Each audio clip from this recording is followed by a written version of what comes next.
slow and steady against hard problems. Start by turning off your social apps and giving your brain a break. Because then you will at least be a little bit more motivated to not be motivated by what everybody else fucking thinks about you.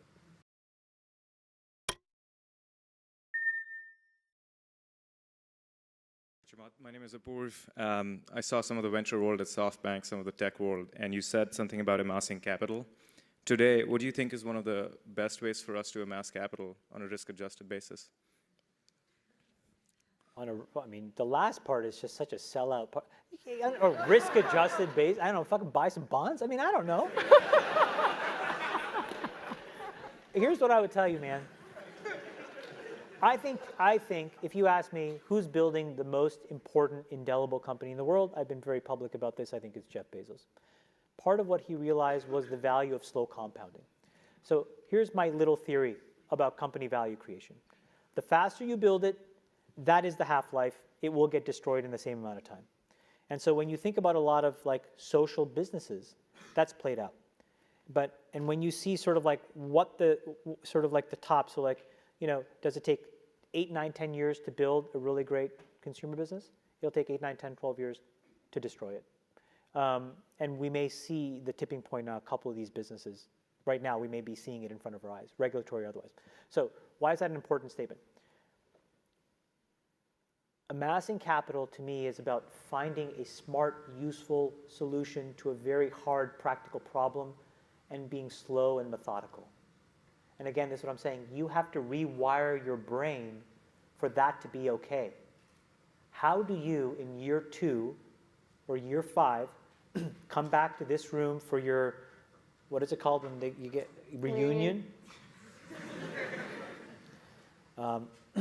And say, I'm still working on the same thing. And when somebody says, and how's it going? You have the courage to say, it's hard. I haven't figured it out yet. I don't know. But if you figure it out and you have this moderate growth, moderate compounding, that is the key. That is like, that's gold. You know, I look at like our returns and it's so funny because it's like, you can get so enthralled by IRRs in our business.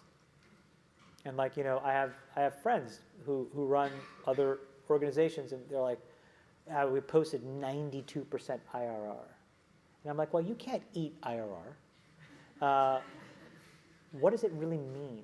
And when you unpack it, what you realize is like fast money returns can completely really decay long-term thinking and sound judgment. And so I'm like, wow, I would really love to just compound at 15% a year. And the reason is because if I can do that for 50 years, that's $250 billion, like some crazy number. Like, it's just enormous. So it's like slow and steady against hard problems. Start by turning off your social apps and giving your brain a break. Because then you will at least be a little bit more motivated to not be motivated by what everybody else fucking thinks about you. Do you know what I'm saying? It's hard. Think about how all this stuff plays together. How does trying to get, you know, posting your fucking waffles online relate to me starting a business and accumulating capital? This is wiring your brain for super fast feedback. It's the same brain you're using to build a company. Don't think they're not the same.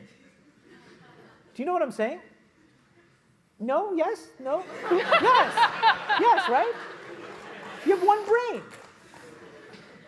So you're training your brain here, whether you think it or not, whether you know it or not, whether you acknowledge it or not. Acknowledge that these things where you're spending hours a day are rewiring your psychology and physiology in a way that now you have to use to go and figure out how to be productive in the commercial world. So if you don't change this, you are going to get the same behaviors over here. Change this. There's a reason why Steve Jobs was like anti-social media.